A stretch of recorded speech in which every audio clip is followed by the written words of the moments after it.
Good afternoon. We are convening this joint Public Safety and Military Affairs Committee with Hawaiian Affairs Committee to review some of the recommendations of the Department of Corrections and Rehabilitation's Breaking Cycles report overview from the University of Hawaii Community Design Center, and then hearing from Department of Accounting and General Services, as well as Department of Corrections in responding to many of the questions that we posed in the agenda.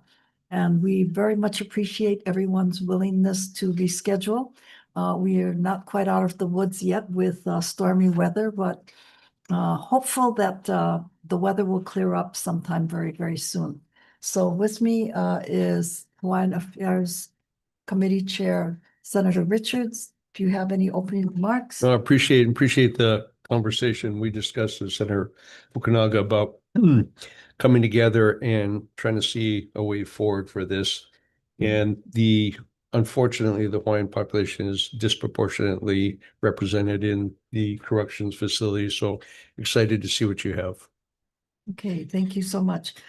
We also are looking at ways that we can build upon the recommendations of this Creating Better Outcomes, Safer Communities report from the task force that was convened back in 2018. And I believe some of our predecessors among the House and Senate public safety chairs had basically laid the groundwork for a lot of what has been happening over the last several years. And so it seems like a very appropriate time for us to take a look at the study that was commissioned by Department of Corrections and Rehabilitation with the University of Hawaii, and seeing how we can, in fact, reduce the levels of incarceration in moving towards rehabilitation and reentry, as well as building on a lot of the Native Hawaiian values and principles that were outlined in the study. So with that, I'm going to invite Director Johnson and his team to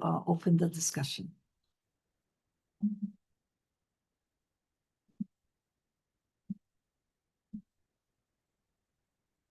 Hey, good afternoon, chairs. I'm Tommy Johnson, Director of Department of Corrections and Rehabilitation. First, I want to thank you for scheduling this informational briefing. I think it is important. I think you will be enlightened by the information I provided. I'm here today with some of my key staff, Deputy Director for Administration, Melanie Munoz, and our CIP coordination staff. Comptroller Keith Regan is here as well as his Public Works Administrator, Gordon Wood, and then DAGS's consultant Chris Kinamaka, and last but not least, of course, we have Kathy Hoshar from the University of Hawaii's Community Design Center, which we'll refer to moving forward as a UHCDC. As you know, DCR hired UHCDC because we wanted to cast the widest net possible with outreach efforts to ensure no stone was left unturned and receive the most comprehensive, objective report and unbiased recommendations possible. That's why we chose UHCDC, because they had no skin in the game. They came with fresh eyes, and they came with the expertise that we needed to do the research. We were confident that UHCDC would do a good job, but they far exceeded even our own expectations. As a result of their outreach efforts, which were very well received and much appreciated by those who participated in the many engagement events, such as the 120 talk story sessions, the 18 site visits and listening workshops, the 3 symposiums, 3 exhibits, 6 co-design workshops, 5 community practice meetings, etc. The Breaking Barriers report was developed, extensively reviewed, and discussed prior to its publishing. This report is being used by DCR, DAGS, and our consultants in the planning and design of the new OCCC, and will be used in updating our master plan, which was last updated in 2003, which is over 20 years ago. DCR will incorporate the system-wide recommended changes moving forward in the planning and design of new facilities, with the understanding that some recommendations may be applicable to jails while others are applicable to prisons, because they're 2 different environments and 2 different categories of offenders. Also, where possible, DCR will incorporate applicable recommendations in our current facilities. We have requested funding from the legislature to begin the master plan review process and updating. I want to thank you again and mahalo for scheduling this briefing. And now I'd like to introduce Kathy Hoshar from UHCDC to provide her presentation. Thank you. I'll be here for questions. Thank you. How do I advance this slide? You'll do it? Okay, all right. Aloha Senators, Chairs. Thank you for allowing the University of Hawaii Community Design Center to provide a brief summary of the report that we submitted to DCR in 2025. My name is Kathy Hoshar, and I'm one of 3 principal investigators, including Dr. Dan Mills from the Department of Urban and Regional Planning and the Matsunaga Institute for Peace, and Dr. Lorinda Riley from the Office of Public Health Studies and the School of Hawaiian Knowledge, who collectively led our team of staff and students that spanned architecture, planning, peace studies, public health, social work, Hawaiian studies, and law at the University of Hawaii at Manoa. So next slide. In 2022, we were contracted by DCR to engage the community and stakeholders to explore alternative models for a new facility to replace OCCC. But in parallel, we also engaged the community around the development of a community-based continuum of care to address root causes of incarceration and to reduce the jail population. So our project deliberately focused on both the broader system planning issues and the facility because of the relationships between the two. So our work here, shown in yellow, was developed independently from the professional master planning and programming team led by DAGS and their consultant AHL. And this allowed us to engage and develop a community vision without any bias or obligation to previous planning and design work. Next slide. So these were our goals, which extend far beyond just design and planning. It was to engage diverse stakeholders, research restorative justice models, consult with the facilities, share knowledge, and develop proof of concept designs, and to draft a guideline document to inform future work. Next slide. Part of what prompted our partnership with DCR was the call from the community to engage them about the planning and design of a new jail. And to respond to that, as Tommy mentioned, we conducted 120 talk stories. Oh, the next slide. 18 site visits, which included 16 listening workshops, 3 public symposiums, 3 pop-up exhibits, 6 co-design workshops, and 5 community of practice meetings.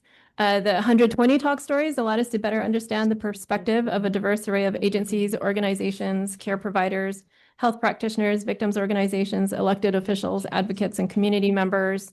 No.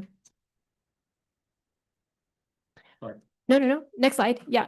And we also met people where they were. So our team engaged individuals and care providers in treatment and reentry facilities, in cultural and health centers, churches, and correctional facilities. And this allowed us to speak directly with justice impacted individuals and their support network. Next slide.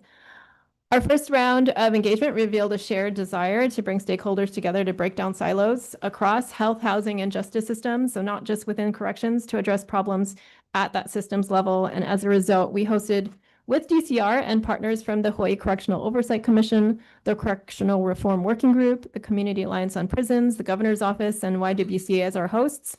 We hosted a 2-day breaking cycle symposium that invited 40 speakers from Hawaii, the US, and Norway to share approaches to breaking cycles of substance abuse, mental health need, houselessness, joblessness, trauma, and incarceration. And we hosted another 2 additional smaller symposiums to extend this public conversation about breaking cycles, one at the state capitol focused on diversion and reentry, and another focused on design. Next slide. We also conducted neighborhood workshops and attended neighborhood board meetings to understand the perspectives of the Aiea and Halava community and to offer them opportunities to provide feedback in small groups and through engagement stations. So more hands-on conversation with them. Next slide. We also engaged individuals incarcerated in our system twice to ask them what they thought they needed for successful rehabilitation and reintegration to their families and communities. These are the collages that they presented back to us, and their sentiments centered on family, culture, and opportunities for change. But again, this was done in a prison, not in a jail, so the sentiments are general, not necessarily specific to a jail. Toward the end of our project, next slide, we convened monthly community of practice meetings to provide progress updates on our work, to gather feedback, and to honor the relationships that were developed through this process. The findings from all of these engagement activities were synthesized into a design framework, which is shown on the next slide. On the left, the individual is represented as the Kai koi kalo, which exclusively grew in Halava. And of course, these concepts were developed with Kupuna, with the community members that we spoke to. The drawing shows the critical components and relationships for health and growth. Right next are the design principles and design considerations that reflected the community's design aspirations. The community wanted a holistic, health-centered, trauma-informed approach. They also wanted the design to focus on relationships, pilina, connections to aina, culture and identity, safety, personal strengths, education, respect, and dignity. And then the design considerations further on the right are a little bit more technical. Those focused on programming, site design, staff spaces, housing modules, and transition housing. And that is more related to the physical design of the facility. Next slide. We also visualized design elements that were described to us by the community. These are elements on their wish lists. It fell into 9 categories: malama aina, spiritual reconnection, keiki to kupuna, ritual and practice, making and makana, art and music, sustainability and resilience, learning and working, and restorative landscapes. And in general, these weren't big ticket items. They were simple elements like lo'i or native medicinal gardens, murals, flexible classrooms, workshop space, maybe an ahu, hale building areas, kid-friendly visitation spaces and walking paths, and things that support wellness for both the staff and those in custody. The community saw some of these elements supported by community partners. For example, they could be supported by collaborations with nearby cultural organizations, or the art could be a collaboration with the State Foundation for Culture and the Arts. Understanding that jail stays are very short, these elements would be a way of connecting individuals to partners that could continue to support the individual beyond their release, right? The jail becomes a place where the individuals are connected to a continuum of support. It's a catalyst for long-term rehabilitation rather than the place where that rehabilitation is fully realized. And all of this informed 3 proof of concept approaches. Next slide. I want to reiterate that these were community visions. We did co-design workshops, hands-on things that allowed them to tell us and show us what they were thinking. These are not designs that incorporate all of the technical, regulatory, and financial requirements for the actual project. Our team didn't have the technical expertise of AHL, HOK, and the rest of the team working with DAGs. But this is what the community's aspirations look like. The first approach was a step-up campus where individuals progress from the bottom of the site to the top, where the environments offered graduated freedom and responsibility to individuals as they prepared for release. This reflects a kind of educational campus model. The second was a community resilience center intended to focus on social and environmental sustainability and resilience. So this is more like maybe a hospital campus model, a little bit more centralized. And then the third was a community resource hub or village with a courtroom, diversion services, intake, assessment, reentry services that would support individuals and their families, both in and out of the jail. And this would be more of a civic center model.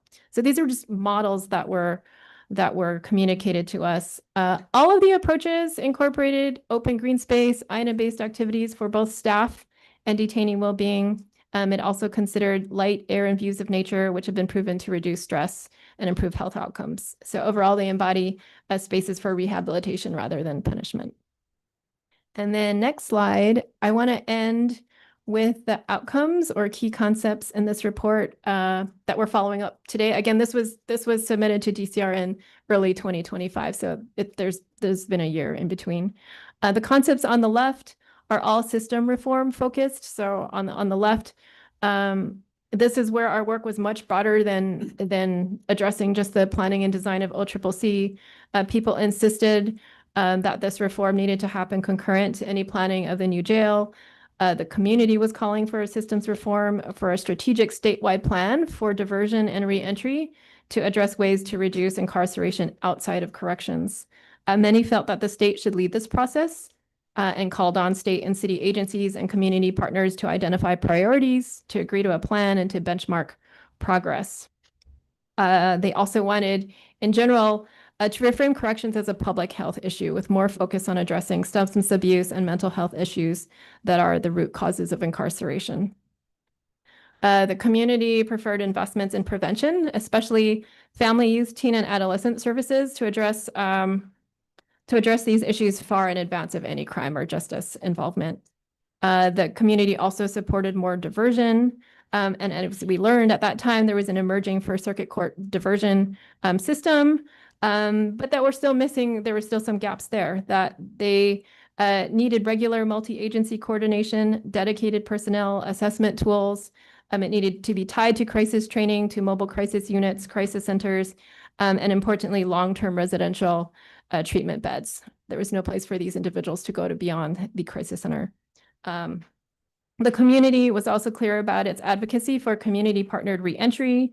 They wanted to see reentry in the community, closer to family, jobs, and transportation, and they wanted to see more community partners involved to ensure warm handoffs and a continuity of care. The community supported moving the proposed transition center to the existing OCCC site in Kalihi and transforming it into a restorative care village with access to transit, housing, and jobs. The key concepts there on the right, I realize this is not readable to anybody. Next slide, if you can get to it. For the facility, the first part was to gather more research to better align core needs with future programs. Second, the community wanted a new mission, vision, values, and function of the new facility to just redefine what this facility was. They also called for a new identity. So similar to the renaming and repositioning of the department from public safety to corrections and rehabilitation, they wanted to see a new name to reflect a new model. And in the report, there is one possibility for that. It was offered with the help and guidance from Kupuna from the IAEA community and with a Hawaiian language expert from Kamehameha Schools. They also wanted to start correctional cultural change now. This wasn't something that needed to be in the far future. A new rehabilitative facility filled with staff with old punitive mindsets would not lead to success. So advocated for pilot programs to be initiated now with the understanding that cultural change is a long process. Most people were surprised and heartened by this unprecedented level of engagement from DCR, and they wanted to see community engagement continue in the form of an advisory group and more regular exchanges with the broader community. The community was concerned about the proposed size and population for the new facility. They wanted to see more investment in diversion and reentry facilities and beds. But without these alternatives in place, right, our report recommended designing for different scenarios and demonstrating the ability to eliminate or convert parts of the project to non-correctional uses as applicable. At that time, there was enthusiasm for brand new federal policies that would allow federally qualified health centers to provide service to individuals in and out of the jail. And this would allow federal subsidies to cover this care and reduce the financial burden on the state. For example, a health center like Waimanalo Health Center could be co-located within the facility and receive federal subsidies to provide care. And I don't know if those policies were passed. And finally, the community wanted to see the outcomes of the project inform and impact the future work on the new facility to bring the actual project closer to their vision. And I appreciate the opportunity to be here today to also learn about how the project developed after our part in it ended. So in closing, I want to thank DCR and Director Johnson for supporting this process of engagement for corrections. We were given full access and range of motion to conduct our engagement. I also want to recognize my university collaborators, Lorinda and Dan, Dean Osorio, Dean Camille Nelson, Professor Centel, for their support, and our collaborators with the Oversight Commission, Governor's Office, Correctional Reform Working Group, Community Alliance on Prisons, Prison Reform Hui, Makana Okeakua, Ke Olamamo, Habilitat Trithink, Loko Ia Pa'iao, Touch a Heart, YWC, and others. There was a lot of people who generously committed their time and attention to this work. So thank you. Okay, Chair is going to call for a real brief recess. I understand that we have the materials only on one flash drive. So we're going to copy that onto the laptop and use the flash drive to make copies of the materials for all attendees. And so we're going to take a 5-minute break, and then we'd like to move to some Q&A with UH Community Design Center, and then move into the next presentation. But there's so much material that it's a little hard to follow if you don't have some form of material in front of you. Yeah. We will go ahead and take a short break, and we will come back in a few minutes. Okay.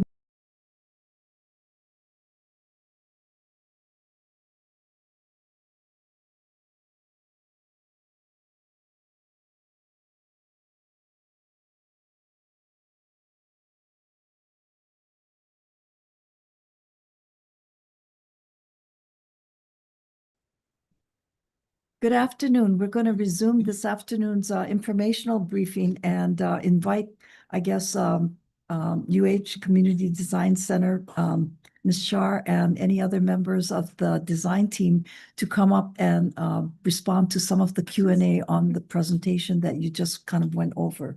And so by the time that we complete that, I'm sure we should have additional copies of some of the materials for the other two presentations.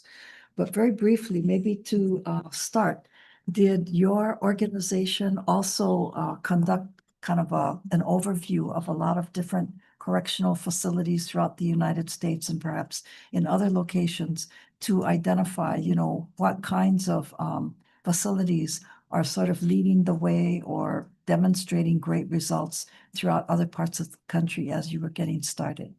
Yeah, sure. We did a literature review both on the systems level, so larger justice systems reform, and that's where we were put in touch with people from Miami-Dade. I know there was a state delegation that's visited Miami-Dade in the past. I think when in Orange County, we were connected with people in Los Angeles, and they have their alternatives to incarceration kind of program that has been moving forward. So we did study precedents at both a systems scale and also a facilities design scale, and there were a number of case study precedents that are in the report and that were presented out at one of our virtual symposiums. One of the facilities was a Nashville facility that I think DCR and our local consultants visited by HOK, which is on the project at this time, that has an integrated jail and behavioral care center, and then another one in Las Colinas. So we did look, but we didn't do an extensive review. We didn't travel. We didn't tour. But I think those are that's where AHL and Daggs's team has probably more to offer as far as precedents there. Okay, and then maybe before I hand off to some of the other members, how did you identify people from the community who could come forward with, different ideas as to how that, the place represented a particular type of opportunity for different healing and rehabilitative practices? I know you talked a lot about that kalo plant, that grew in that area. And how did, your design team find these people within the community? Was it just through reaching out and then coming across a number of the people from that area who help provide that kind of information? Yeah, sure. I mean, there's a number of ways that there's a dedicated community that has been supporting systems justice reform and been following the OCCC project for many, many years, before our involvement. So we connected to them. Some of them are in this room. And those people connected us to other people. So, we started with a kind of concentric ring of circles, the people who were providing services through our institutions, whether it was Department of Corrections or Department of Health, Judiciary, Parole, prosecutor's office, and then moved out to the care providers, the people in the community, and then to individuals and family members. And we kept the number open. We needed to hear who we needed to speak to, and then followed up on those recommendations to try to connect to the network of people who could advise on this process, on this project. So it was fairly improvisational, and it was led by the people who shared their wisdom and knowledge and network with us. Okay, thank you. Any further questions? Yeah. Thanks, Chair. I think I know most of this answer, but just to clarify, you said you reached out to stakeholders. What's your definition of a stakeholder specifically? Specifically, I think. And who? Not Who? names, but category of people. I think anybody in this case tied to the justice system, impacted by the justice system, or supporting the system, or providing care for those in and out of the system itself. So it was a pretty broad definition. And some of it wasn't defined by us. It was defined by the people who we spoke to, who said, you would need to talk to X, Y, or Z. Okay, and did I understand you talked to the community where the facility? Yes, yeah, and we of course engaged the Aiea and Halaba community. I would say, of course, because I don't think everyone actually engages with the community. So I commend you Oh, for that. okay. No, and that's something that DAGS and AHL had been engaging the IA and Halava community for many, many years, and they continue to do so. And I think our part was to extend that engagement beyond that neighborhood or that geographic community and to reach out to the people interested in justice reform more broadly. But I do want to return to, your question about precedents, because we did have one of our principal investigators, Lorinda Riley, did a literature review of over 2,000 articles to look at programs that were relevant and impactful relative to evidence-based studies. And that's in the report as well. Okay, thank you. Did you talk to any inmates? Yes. Lots. So I wouldn't say lots. We went to the Halava Correctional Facility twice. Once we held a listening workshop with the support of a warden, and then we also went back twice in conjunction with a TriThink program. So they have an evening educational program with the residents there, and we tied our exercises to that program. There's, I don't know, 20, 25 individuals in that class, and with the warden, we spoke to about nine individuals that were currently incarcerated. But in all of these other talk stories, when we're in reentry facilities, substance abuse, at Habilitat, I think it was like 85 to 90% of those individuals had been released from jail or prison at some point. So both currently incarcerated individuals and people who had been released. And I'm intrigued by the agricultural potential on the side. And Senator Fukunaga and I were talking about that when I was in college. I went to school in Washington State, and they had a correctional farm.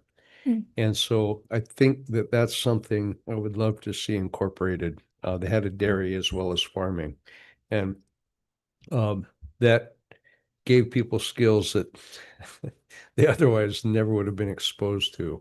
But it also was a way for them to help. I guess some of the food went into the system, but it was more about just giving something to do. So I'm real curious about that, especially when we start talking about the cultural side of it. Yeah, no, that Washington program, again, that's sustainability in prisons, not a jail. I don't know what they do with their jail facilities there.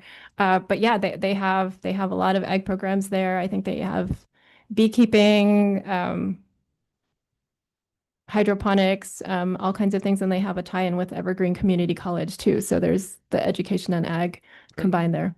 Okay, thank you. Thank you, Chair. Further questions? Oh, thank you. Okay, Thank you. thank you so much. If not, let's turn to the next presentation that we are, I guess, hearing from Department of Accounting and General Services, I believe, or Department of Corrections.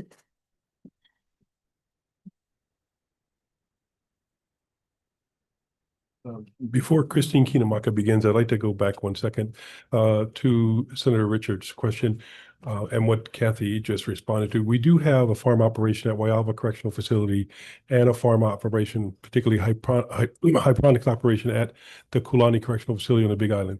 And so those two, they do help feed with what they grow. Kulani provides food and fresh fruits and vegetables to the East Triple C, and the Waiava operation provides it to the Oahu facilities. And that helps us offset the cost of the purchase of foods and vegetables. Thank you. Thank you. Yep. Mahalo, Chair Richards and Chair Fukunaga, Vice Chair Lee. I'm Chris Kinimaka, Special Consultant, a Special Project Manager Consultant on behalf of the Department of Accounting and General Services, servicing the Department of Corrections and Rehabilitation. Mahalo for allowing us to share where we have gone on our journey and how we have moved forward with DCR to incorporate the new best management practices and even the new concepts, culminating with the types of information like the Breaking Cycles report. What we have today is going back a little bit in history to give you more foundation on how far this project has come. I'll try to go through this quickly. You'll have the handouts. You can go in detail on your own. We'll try to hit the really key points for you today. Next. So we just want to just re-highlight again the difference between a jail versus a prison. I'll go very quickly through their project history and then delve a little bit deeper into the goals and visions, because that's where you start to see the transition from Department of Public Safety into DCR today. We'll talk about our accomplishments and our current activities as they feed into our progress forward.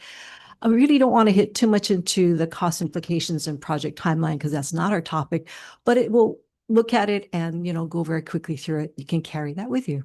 Next. So the difference between a jail and prison, as you heard from Kathy, really is the length of stay and the intent for the occupants there. So jails really are less than 12 months in incarceration. The average stay, what we're saying at OCCC, is really 3 weeks. So very short term there. It's really operated by local enforcement, in this case, DCR. And the type of offense is really individuals who've just been arrested and are awaiting trial or have been sentenced for minor crimes with less than a year of incarceration. So your programs there tend to be aimed at helping the individuals successfully re-enter into society upon release. And that's different from prisons, that the incarceration is over 12 months and the average stay right now is several years. And in that, we have prisons that are operated by federal and state law enforcement. In Hawaii, we do have both the DCR and the federal detention centers. Yeah. They can also be operated by private sector individuals, as we saw in Arizona. The offenses there are individuals who have been sentenced for major crimes. And because of their longer stay, their treatment can include a wider range of comprehensive programs due to that. Next.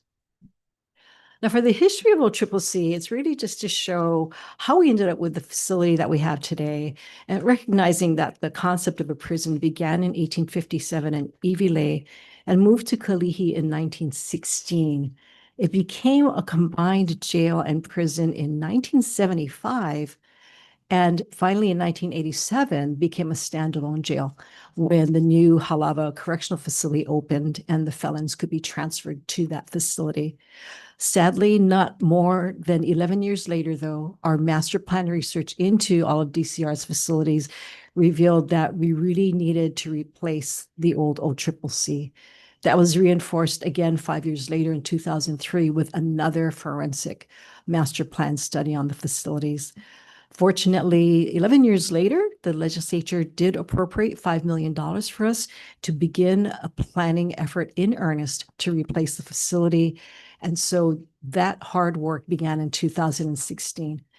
We appreciate the continued support of the legislature and the administration over the following years to provide funding as we stepped through all of the critical steps. And we'll take a look at that. Next.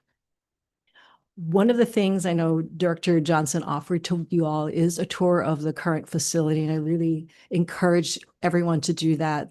It's eye-opening, and from there you'll see how the 1970s facilities and the punitive design back then really do not translate into what we're looking for today under having a good correctional rehabilitation facility. You'll see the obsolete design, not just in the layout, but in the actual physical structure of the buildings, the infrastructure of all of the support facilities, and really just the environment itself, dilapidated, dark and narrow corridors, really not enough space to function and provide any services that we're looking at today.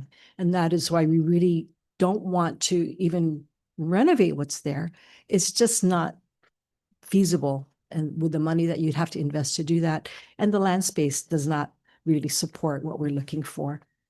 So next, under project goals and visions, we'll see that even from 2016, where we started our planning, that DCR was already embracing many of the concepts that are best practices today in correctional facilities. And you'll see a lot of it now also in the Breaking Cycles report.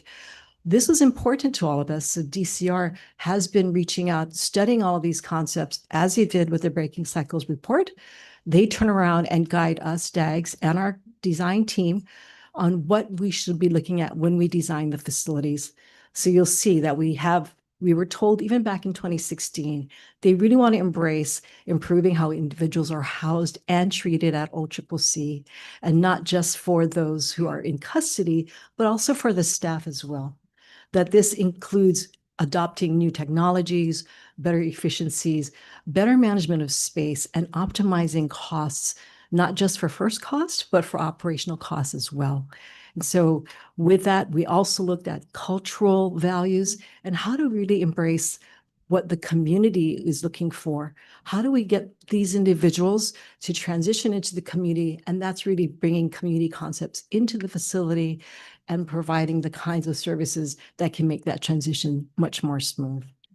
So the legislature last year appropriated $4 million for us for that purpose for our reentry efforts. And so some of those contracts are going out now to improve our wraparound reentry services in the way of housing, more community-based substance abuse treatment, job development services for the incarcerated population, partnering with the unions for apprenticeship programs that will pay the inmates initial salary, not at the union wage, but better than they would in the facilities, provide the initial safety equipment they need if the unions agree to train them and allow them to be members once they get done. So a lot of that transition again into the type of rehabilitative facilities included recognizing racial equity, providing therapeutic rather than punitive types of facilities, promoting positive change with treatment programs, expanded medical and mental health services and assistance, and really looking at the ultimate goal of reducing recidivism. Next. So very quickly, our first phase one, really, we started with a white sheet of paper. We went through with a population forecast at the time, so we could understand how to size a facility. But with these concepts, we already started public outreach and engagement with stakeholders and the community to understand what we were providing. And we started to narrow down sites based on those concepts. So with that vision, we actually identified 12 alternative sites for OCCC on Oahu. We studied them intensely, and with Governor Ige's support, we did narrow down the selection to the current animal quarantine site in Halawa. Under that, we went and fleshed out all the detailed planning required for our final EIS, which was also accepted by Governor Ige, and moved into our master plan, again, incorporating all these concepts. We got through the plan review use application for zoning by the city council, and work continues. Next. Just ask real quick. Yeah. Where's animal quarantine go?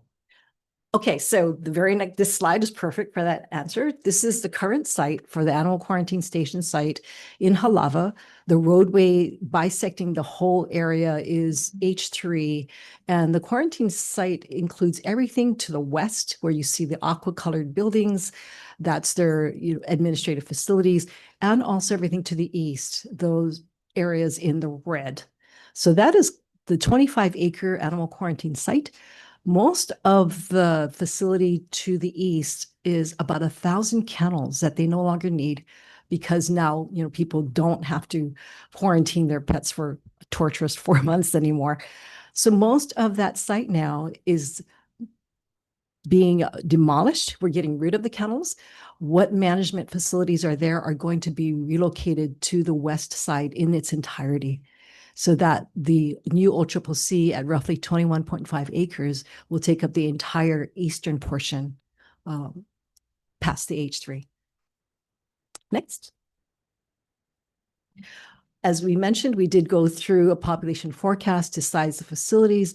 We do show a decline in the number of beds anticipated over time. And you can see by 2032, a total bed count based on the average daily population peaking in classification is roughly 911 beds. Next. If I might, the original plan called for a 1,000-bed facility at OCCC, but another 300-bed CTC Community Transition Center.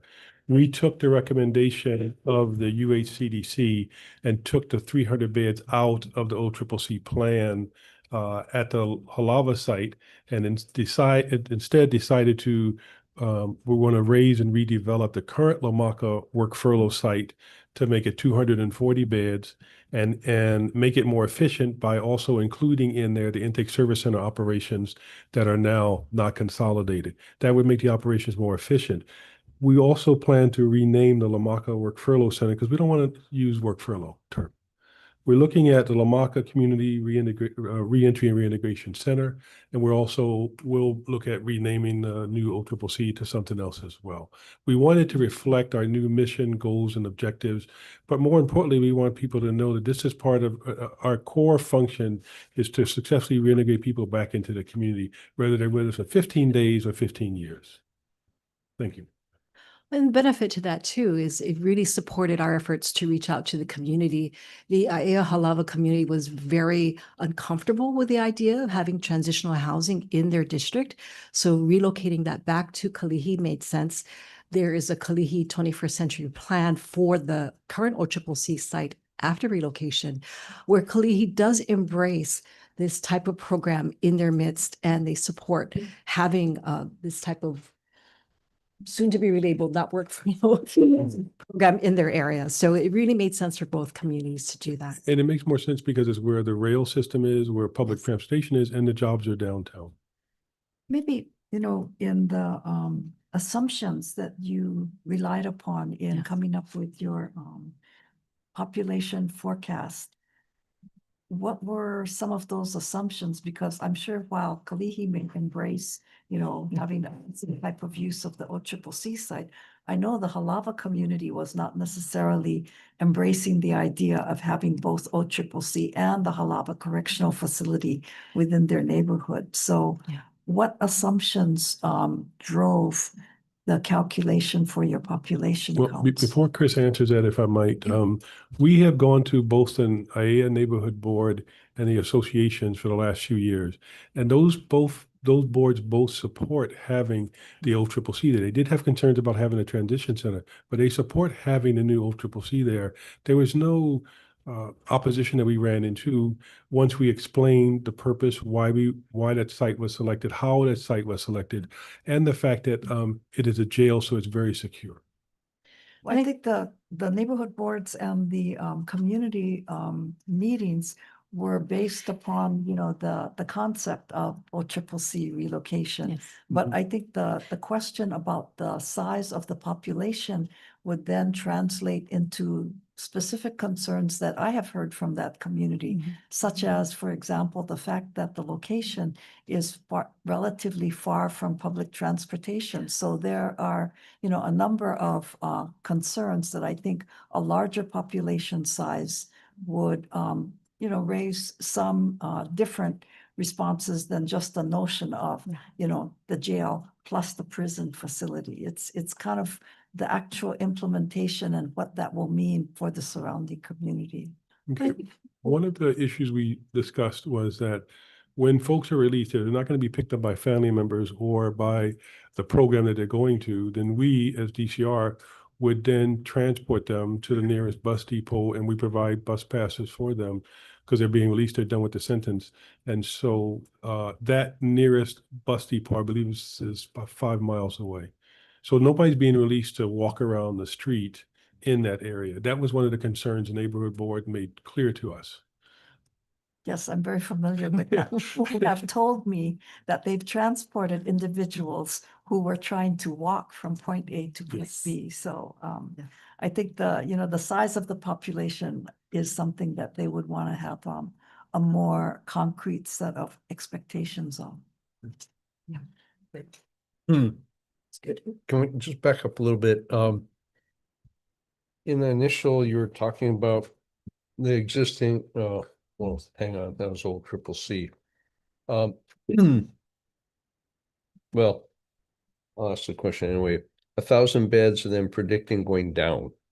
Yes. Why?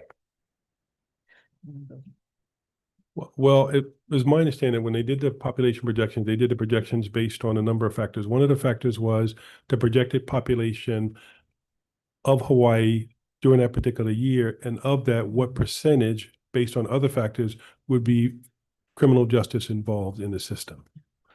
And it also looked at what laws were coming into effect that were on the books that had effective dates moving forward in the future, and some laws that may have been already rescinded, but the rescinding date was in the future as well. So those are some of the factors they looked at in determining what the population of OCCC would be.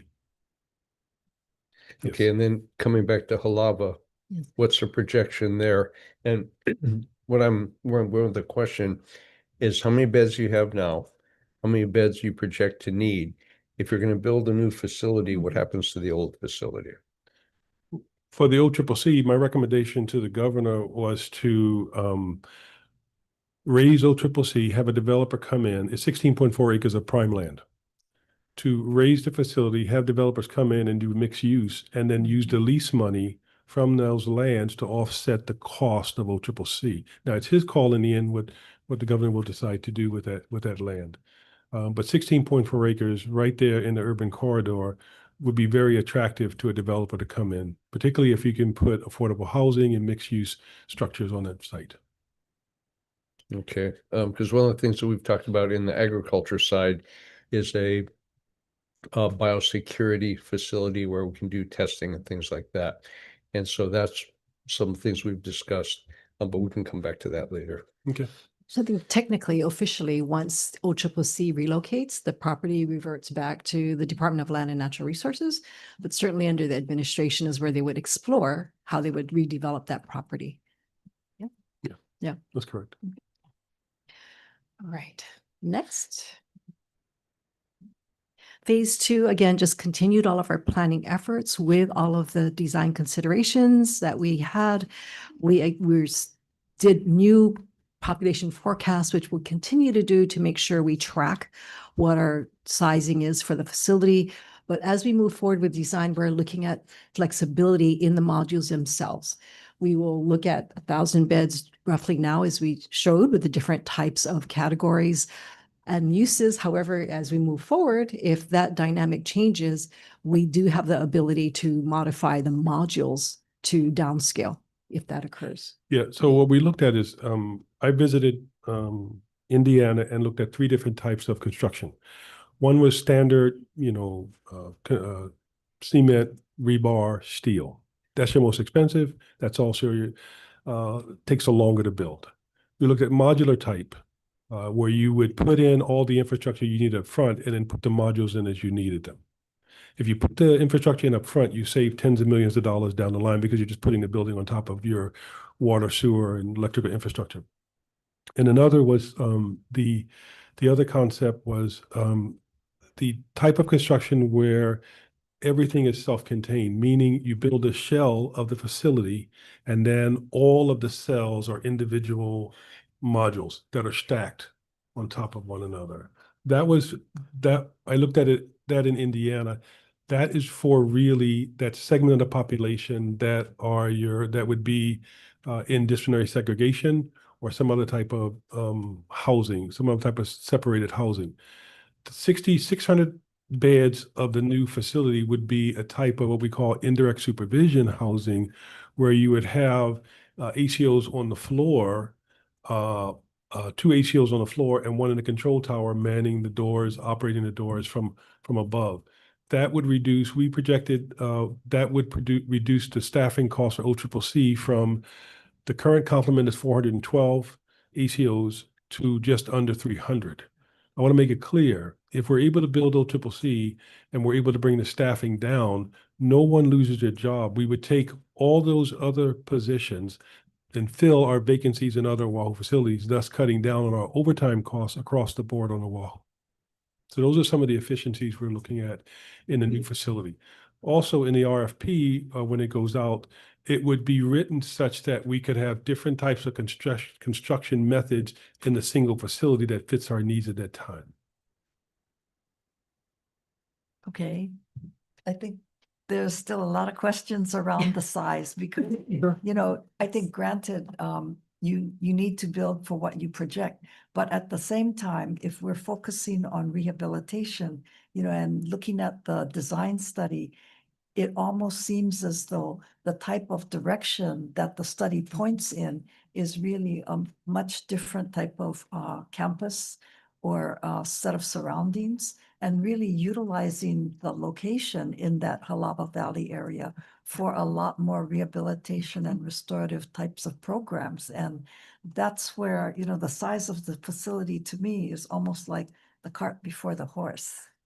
You know, because in many respects, we would envision if, you know, the design study plays a role in this, is really utilizing that location to provide both restorative as well as rehabilitative experiences that you may not have available in other locations. You know, that valley is very important in the Hawaiian culture. I And understand. so it, you know, it just sort of seems that so far, all of this is talking about structures, but not really taking into account the location of that particular site. Well, I think if you look at the information, I think I emailed to you guys today, and we also put as part of our testimony in support of Senate Concurrent Resolution 89, we took 2 pages of the recommendations from the Breaking Cycles report and incorporating them into the planning and design for the OCCC. So a lot of the Hawaiian cultural aspects, including the Hawaiian vegetation and some other things. And when Gordon comes up and he does his presentation, I'll stay here and I can then speak to some of that as you look at some of the renderings of the facility.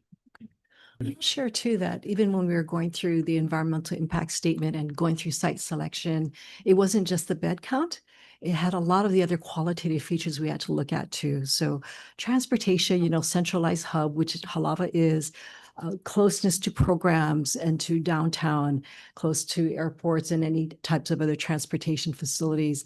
That was all taken into account. And one of the benefits we had from working with the communities very early on and very closely with was to understand their feel for really wanting to maintain that healing, that place of healing in Halava Valley, which that is. And that has been embraced from the start. And I think, you know, early on, we coined the phrase that this is a new Oahu community continuum of care facility. And that's really what we've looked at in all of the designs as well.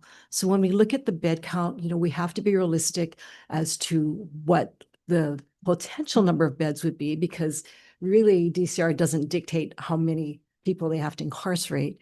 So we have to be able to incorporate that need, but also that's where we looked at flexibility and really recognizing, yes, the green space in the valley, the peace and the quiet and the surrounding community. And I think you'll see that in our renderings as we continue to move forward.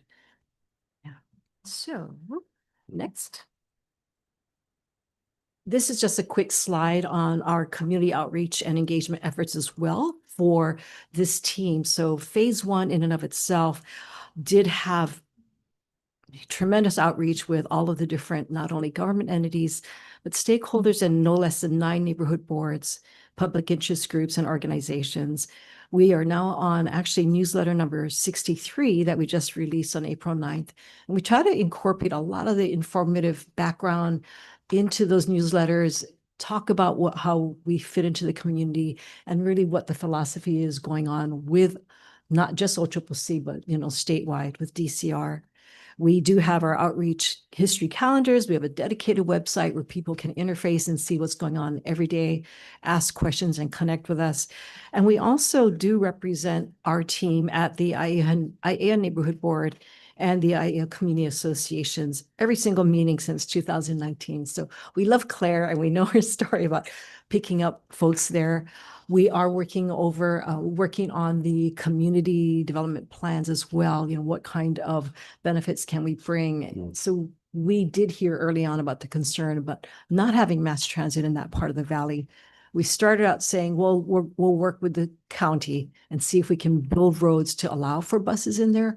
But now we have an even better solution where we're not going to just be releasing the people in custody straight onto the streets. Yeah, we also, and you'll see we also included a community multi-purpose room in the new OCCC for the community to use for different things where they're not going into the facility itself. The access is on the front of the facility because we want to engage the community as much as possible. Yes. That may be the new location for the neighborhood board meetings. You never know. That's cool. Oh, I've attended many neighborhood board meetings in that region. Next slide, please. We're now in phase 3 and we're moving forward, getting ready and getting through conceptual design, moving into schematic design, again, incorporating all of these concepts. It was very timely for DCR to bring UHCDC on board. DAGS has worked a lot with, UHCDC as well in other projects. So we really take to heart their efforts and are working very collaboratively to review what they've done and how we can move forward. We are looking at now moving into, again, the schematic design, but also getting ready for procurement. So again, more outreach on how we want to work with the industry in general. We have been going to conferences with the American Correctional Association. Tommy, especially, and his team have been going to conferences and going out on briefings. We've also been viewing other facilities to see what works and what doesn't work. That's just as important, so that we can bring those concepts in on how do you actually bring that into a facility in hardscape. And the next slide shows right now the conceptual plan for how we would revisit the animal quarantine station site. As you see now, the animal quarantine station would move completely to the west of H3.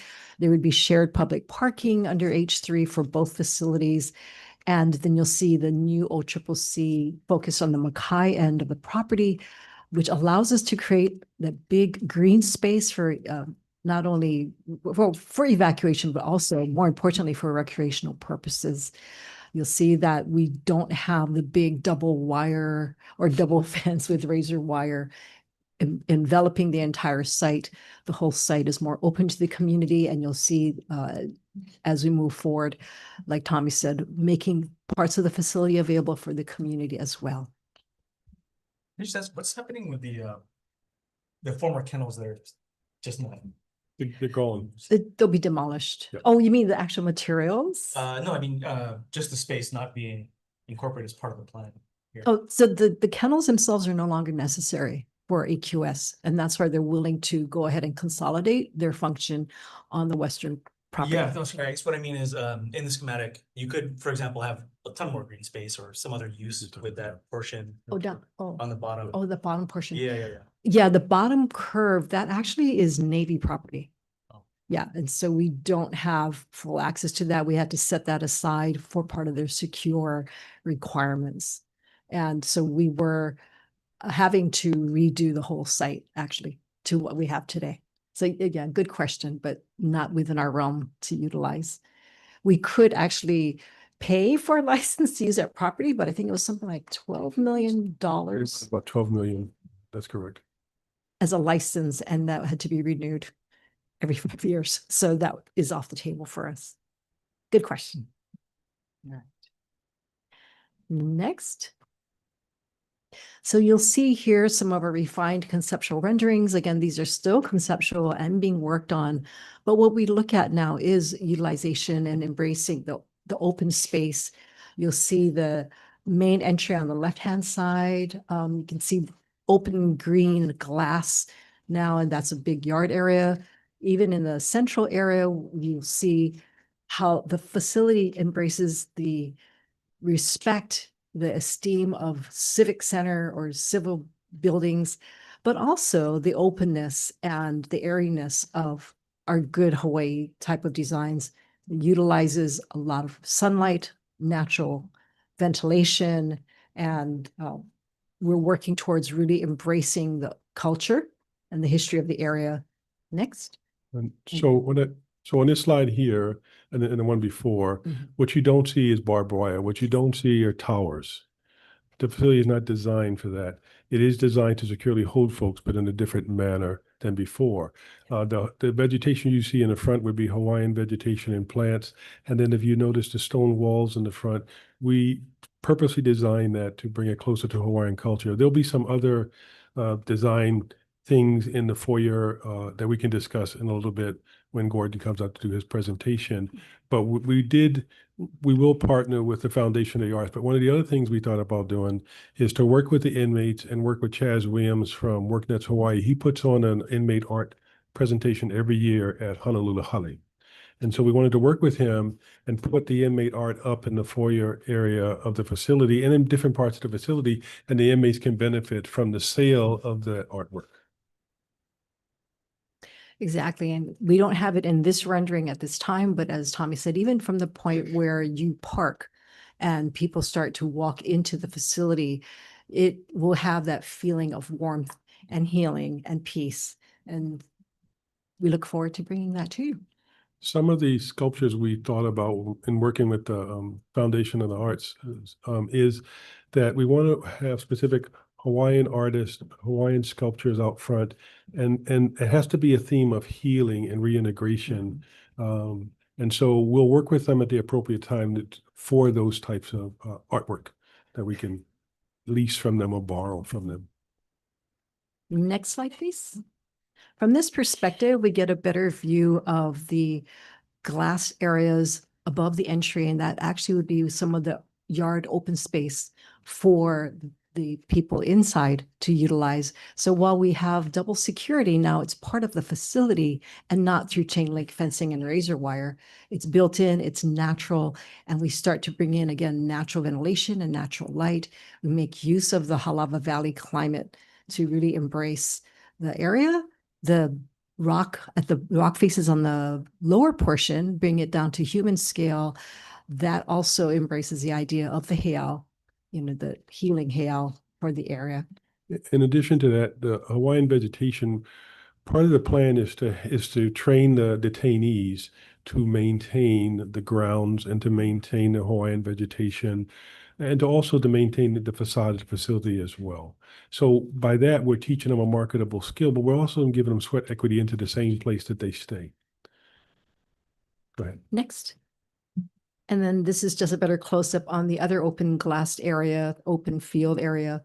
Again, now for staff and for the incarcerated as well. Next. And this is just the concept material board to really show how we're considering what kinds of materials go into the facility, with the vision glass not only secure, but still bringing in light and enhancing the area. The fritted glass providing security as well, but still, again, light and lightness to the area. The precast panels right now envisioned to possibly include sculptural elements or patterns that embrace our culture and our history. The rec yard screen in the middle, that's a big area in the center, opening up light to all the floors of the facility.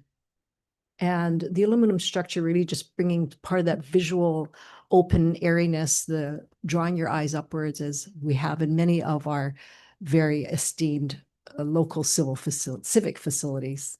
And then again, the lava rock. Yeah. And the next few slides really are just an example of the type of outreach that we've had. And, on your leisure, please do take time to check out some of the articles that we've had, the work that we've done in trying to incorporate the best concepts to move forward. Next. And then this is just an example of the newsletter that we have. All of this is available on the DCR website as well. And we can just flick through the next ones. These are all, again, just our outreach that we've done on PPS, going to the American Correctional Associations. We have a little slide in there also about this one. Thank you. The cost implications of project delay. And that's just really just to keep in mind that everything we've done, we again appreciate the support of the legislature and the administration to keep us moving forward. Holding up the project is not going to make it more affordable. The need still exists. And so we appreciate the ability to continue to move forward on our efforts. Next, some of the concepts we're looking at is how to best leverage the funding that we are given. We have been exploring public-private partnerships in the procurement, and we continue to study this as an option for procurement. Next. And this is just a slide that discusses what that concept is, how we would use the first leverage of state funds to partner with a developer who would then also get their own private financing. And in this case, we're looking at creating this as a design, build, operate, finance, design, build, finance, operate, and maintain facility. No, not an operate facility, state facility. I'm sorry, I have so many projects in my head. But design, build, finance, and maintain. And the reason we're talking about that as a concept is we want to encourage the innovation of the teams that do come in. So we're doing bridging documents that really lay down the brass tacks of what we essentially need, but we also introduce innovation so that the best practices come in from all of the teams around the world. We want it to be financed because we don't believe we're going to ever get funding to the tune of $1 billion to build the structure. And we also want the maintenance arm as well. That way, what they build is what they're going to also have to maintain after the fact. So they're more inclined and motivated to build a quality facility. There will be specifications on the level of maintenance, and they hand back quality of the facility after a 30-year contract. So that's what we're exploring and looking at moving forward with. Next. So real quick, the day-to-day maintenance of the facility, standard stuff will be done by our maintenance staff. The higher level skill to maintain a facility that we have no class of work for in the state is like the air conditioning, some of the elevators, all those things. Those are what the developer, some of the major systems that they will be responsible to maintain in the facility and keep it up to par so that it should be the same from the day it opens up to the day they turn it over to us. Thank you. You know, I'm so sorry, we're running a little bit behind schedule. Could the two of you jump right into this set of questions, you know, that talked about how the GEO project incorporates the breaking cycles concepts? I know that, you know, you've kind of given us a high level overview. But before we lose more, you know, individuals, Right. we did want to at least kind of cover some of this. And if we're not able to finish today, you know, we're looking at also perhaps continuing on Wednesday, because we think that this is kind of an important time frame where, you know, in the face of a lot of the property damage and other issues that the state is facing, it's, you know, kind of an important time to see how this study is informing where you are going forward. Very true. Thank you. Okay, thanks. Yes, and actually, you can go to the next slide. Okay, and you asked us basically 4 questions in your agenda. The first question was about how the consultant services have looked at the breaking cycles concepts. Okay, and Chris hit upon that quite a bit in her presentation. But the thing that I want to bring up here is that we all looked at the breaking cycles report.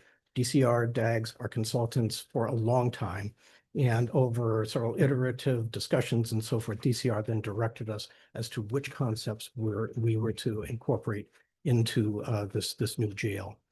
Okay, and so we are in the process of doing that. We're in the process of the concept design and moving into schematic design and so forth for the bridging documents that will be necessary to procure the project. Okay.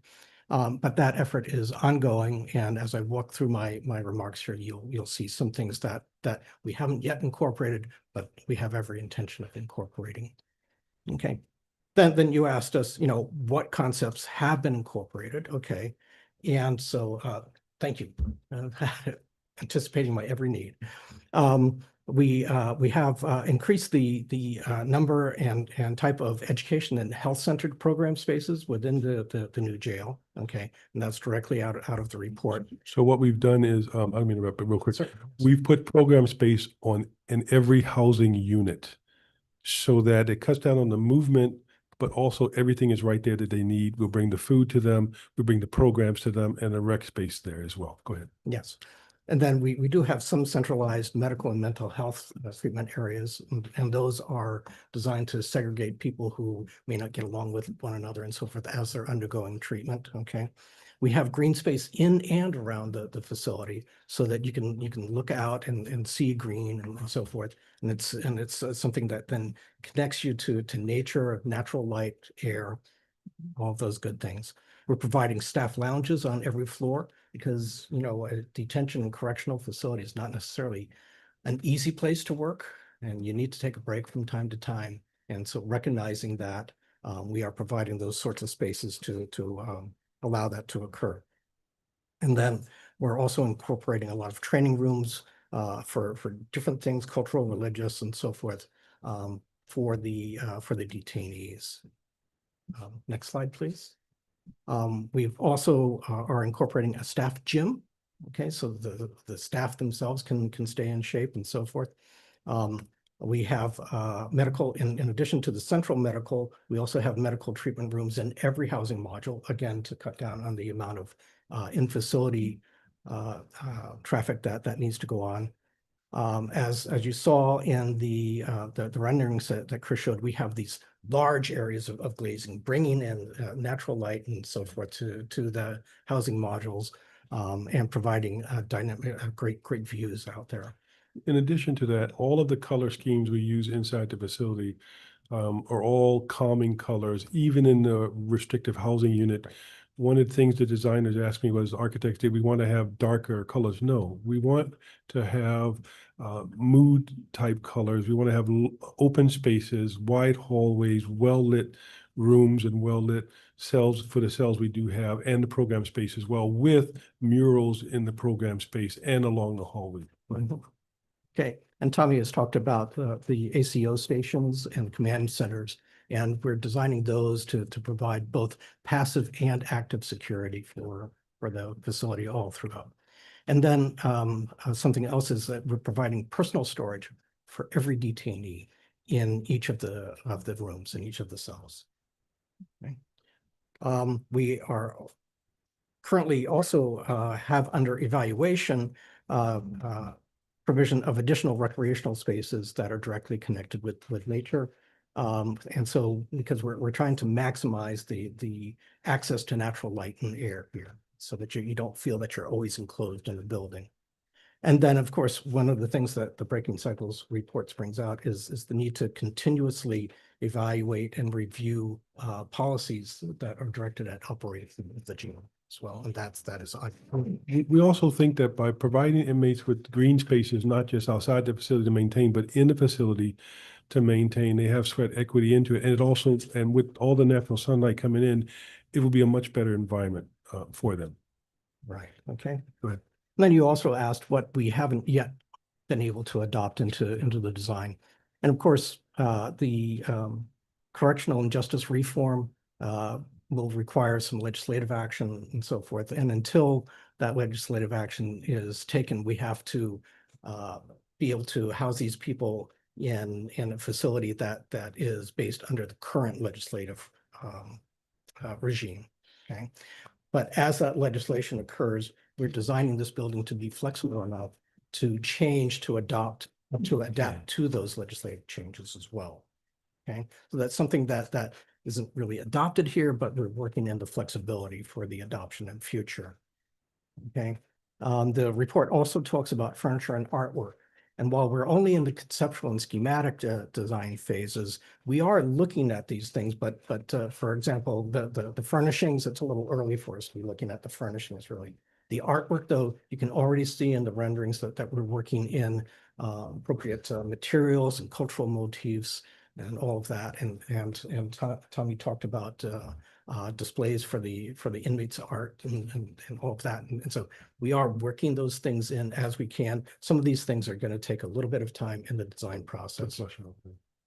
Okay, well, I'm Gotta go. kind of being very mindful of, Sure. what our time frame is. Yes, right. I think one of the things that, we wanted to use this info prediction on was to identify where the department and its consultants have utilized the breaking cycles study, but then also to what extent both the design and consulting team have also gone back to community stakeholders as well as Native Hawaiian practitioners and others with whom we're interested in seeing how the facilities, these new facilities, incorporate, both rehabilitative programming and other kinds of spaces in a way that helps us reduce the number of Native Hawaiians that are currently serving both as inmates or as well as detainees.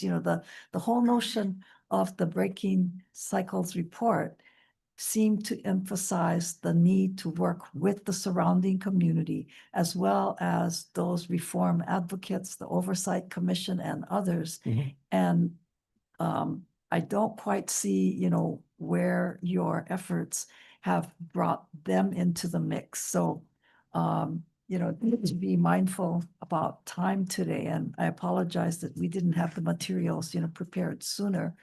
I'm going to ask if we can provide you with some of our written questions, and ask you to return, we hope not longer than an hour, on, Wednesday, the 15th.